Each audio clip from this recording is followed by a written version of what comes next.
கர்நாடகாவில் வெளிமாநிலத்தவர் விளைநிலங்களை வாங்குவதற்கு தடை உள்ளது.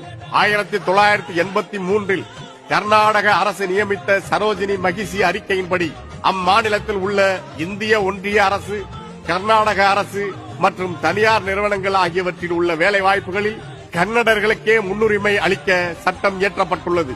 அச்சட்டம் கடுமையாக பின்பற்றப்படுவதோடு அதை கண்காணிக்க கன்னட வளர்ச்சி ஆணையம் என்றதொரு தனி ஆணையமும் ஏற்படுத்தப்பட்டுள்ளது.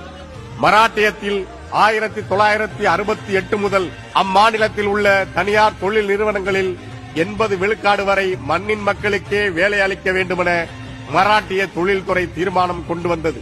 அதை வலியுறுத்தி 1970, 1973, 2005, 2007 என தொடர் சுற்றறிக்கைகள் மாநில அரசால் அனுப்பப்பட்டன. இச்சட்டத்தை தனியார் நிறுவனங்கள் சரிவர கடைபிடிக்கிறார்களா என்று கவனிக்க புதிதாக ஒரு கண்காணிப்பு அமைப்பு உருவாக்கப்பட்டுள்ளதாக 2017 டிசம்பரில் மராட்டிய அரசு அறிவித்தது. அரசு பணிகளுக்கு கட்டாயமாக மராத்தி மொழி எழுத படிக்க தெரிந்திருக்க வேண்டும்.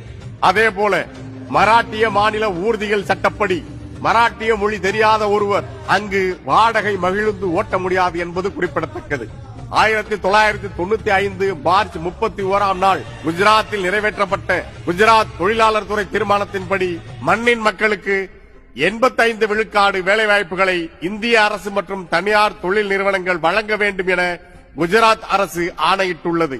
சர்வதேசியம் பேசுகின்ற பொது உடைமைவாதிகளால் நீண்ட காலம் ஆட்சி செய்யப்பட்ட மேற்கு வங்கத்தில் the West Bengal regulation of recruitment in state government establishments and establishments of public undertakings, statutory bodies, government companies and local authorities act 1999 எனப்படும் மண்ணின் மக்களுக்கே அரசு வேலைகள் வழங்க வேண்டும் என்கிற சட்டம் 1999ஆம் ஆண்டிலேயே இயற்றப்பட்டது. இதைப் போலவே மத்திய பிரதேசம், ராஜஸ்தான், உத்தரகாண்ட், இமாச்சல பிரதேசம், உத்தரப்பிரதேசம், கோவா, ஹரியானா, ஒடிசா, கேரளா, சத்தீஸ்கர், ஜார்க்கண்ட், பஞ்சாப், பீகார் உள்ளிட்ட எல்லா மாநிலங்களும்